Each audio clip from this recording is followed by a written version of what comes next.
अंजीर घेतले, अंजीरचे बारीक पेस्ट करून घ्यायचे। अंजीरची बारीक पेस्ट करून घेतले। अर्धा लिटर दूध घेतले, अर्धा लिटर दुधासाठी मी घेतले 6 चमचे आईस्क्रीम प्रीमिक्स। आता ह्याच्यामध्ये घालून घेऊया दुधामध्ये। आईस्क्रीम प्रीमिक्सचे गुठळ्या मोडून घ्यायचे। मी गॅस बंदच ठेवला आहे, गॅस चालू नाही आहे, गार दुधामध्येच हे मोडून घ्यायचं आहे। आईस्क्रीम प्रीमिक्सची पूर्ण सगळं गुठळ्या मोडून घेतले आणि आता ही साखर घेतली अर्धी वाटी। आवडीनुसार तुम्हाला गोड कसं लागते त्यानुसार तुम्ही साखर घ्यायची आहे। मी अर्धी वाटीच घेतली आहे, कारण का अंजीरसुद्धा गोड आहे आणि आईस्क्रीम प्रीमिक्समध्ये सुद्धा थोडी साखर आहे, त्याच्याकरता मी अर्धी वाटीच घेतली साखर। तुम्हाला जर का जास्ती गोड लागत असेल तर तुम्ही त्याच्यामध्ये तुम्ही साखर ॲड करू शकता जास्त। आता हे दूध तयार झालं आहे, घट्ट झालं आहे, पाहू शकता असं एकदम घट्ट झालं आहे। आणि आता गॅस बंद करून घ्यायचा आहे। आता हे दूध हलवून चांगलं गार करून घ्यायचं आहे।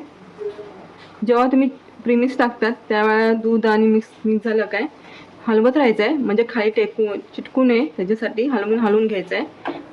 दूध एक गार झालं आहे, आता आपण बाजूला ठेवून देऊया। ते घेतले मी फ्रेश क्रीम घेतले। फ्रेश क्रीमला बीटरने फेटून घ्यायचं आहे। पहिला मी स्लो ह्याच्यामध्ये फेटून घेते, एकदम फास्ट नाही ठेवायचं।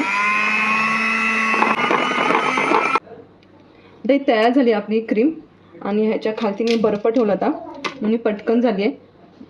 आता या क्रीममध्ये हे दूध घालून घेऊया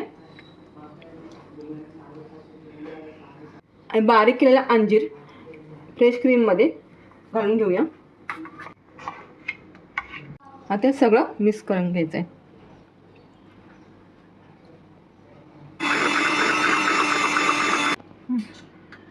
आता मस्त मिक्स झालंय। डब्बा घेतला, डब्यामध्ये आईस्क्रीमचे बेटर घालून घ्यायचं आहे। झाकण लावून फ्रीजरमध्ये ठेवून द्यायचं आहे। तर बघूया आपली आईस्क्रीम कशी तयार झाली ती।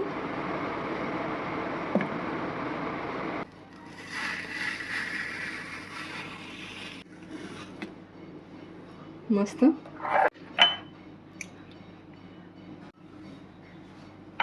आपली अंजीर आईस्क्रीम तयार झाली आहे। आणि तुम्हाला कशी वाटली ती मला कमेंट करून सांगा आणि लाईक आणि सबस्क्राईब करायला विसरू नका।